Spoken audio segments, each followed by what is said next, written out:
Hello friends, તો Janmashtami special કનૈયાને વાલા એવા મથુરાના પેડાની રેસીપી તમારી સાથે. તેની માટે ખાંડનું બુરું બનાવી દઈશું. મથુરાની પેડાની અંદર બુરાનો ઉપયોગ થતો હોય છે.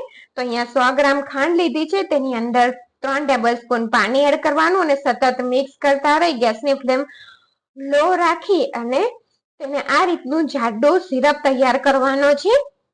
અને જો આ રીતના જાડો સિરપ તૈયાર થાય અને આ મોટા મોટા બુલબુલા ઓછા થઈ જાય એટલે ગેસની ફ્લેમ આપણે બંધ કરી દેવાની. જો આ ખાંડની જાડો સિરપ તૈયાર થઈ ગયો છે, ગેસની ફ્લેમ બંધ કરી અને કઢિયાને નીચે લઈ લેવાનું અને તેને સતત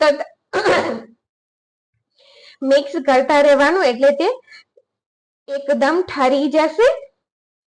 સતત આ રીતે આપણે મિક્સ કરતા રહીશું ને એટલે તે ઠરી જશે.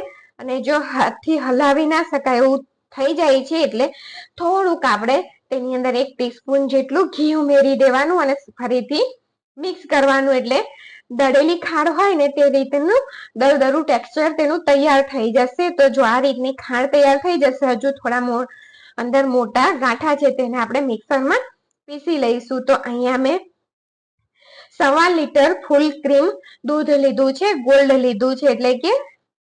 અને જો તમારી પાસે લોખંડનું કડિયું હોય ને તો તમે લોખંડની કઢાઈનો જ ઉપયોગ કરજો. ના હોય તો તમે પછી ધાતુના કડિયામાં કે નોનસ્ટિકમાં બનાવી શકો છો. દૂધ સરસ રીતે ઉકળી ગયું અને ઉકળીને આટલું જાડું થઈ ગયું છે. મથુરાના પેડા જન્માષ્ટમી કે પછી તમે શ્રાવણ મહિનો કે કોઈ પણ ઉપવાસ કરતા હોય તો તમે તેને ખાઈ શકો છો. અને જુઓ આ રીતનું સરસ એકદમ ગાઢું દૂધ થઈ ગયું છે. અને જ્યારે દૂધ આ રીતનું અંદર ફૂદકવા લાગે ને ત્યારે આપણે ગેસની ફ્લેમ લો કરી દેવાની અને જે ખાંડ હતી તે આપણે મિક્સરમાં તેને કપમાં લઈ અને પીસી લઈશું. એટલે તેનો એકદમ સરસ પાવડર ફોર્મમાં આવી જશે. તો જો આ રીતનું પાવડર બની જશે. અને જો માવો હલાવતા સરસ રીતે આ રીતનું મિક્સ થઈ ગયું છે ને તેમાં હવે બિલકુલ પાણીનો ભાગ કે દૂધનો ભાગ રહ્યો નથી.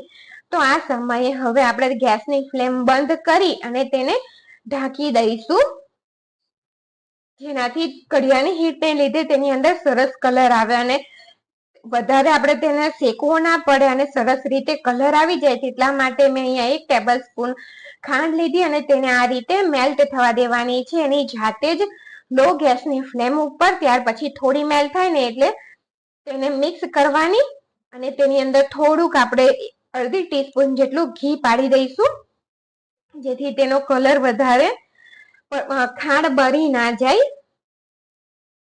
અને સરસ રીતે મિક્સ કરી દઈશું.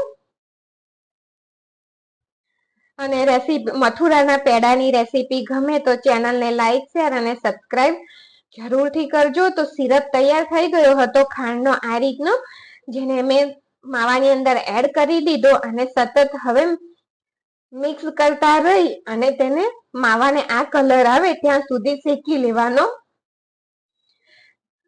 અને આ પ્રોસેસ તમારે લો ગેસની ફ્લેમ ઉપર જ કરવાનો છે, નહીતર માવો ચોટી જશે. અને તેને ફરીથી આપણે ઢાંકી દઈશું, જેનાથી તેનો કલર એકદમ સરસ જે મથુરાના પેડાનો કલર હોય છે લાલ જેવો તેવો આવી જશે.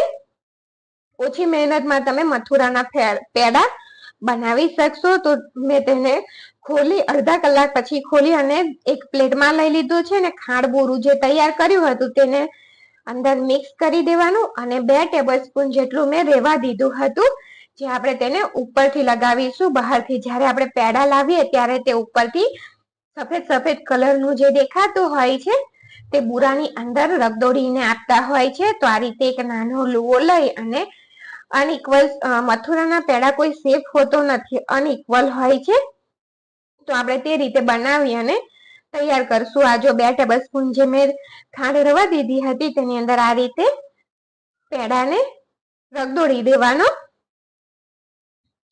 તો એકદમ સરસ અને ઈઝી રીતે એકદમ સોફ્ટ મથુરાના પેડા બની અને તૈયાર થઈ ગયા છે.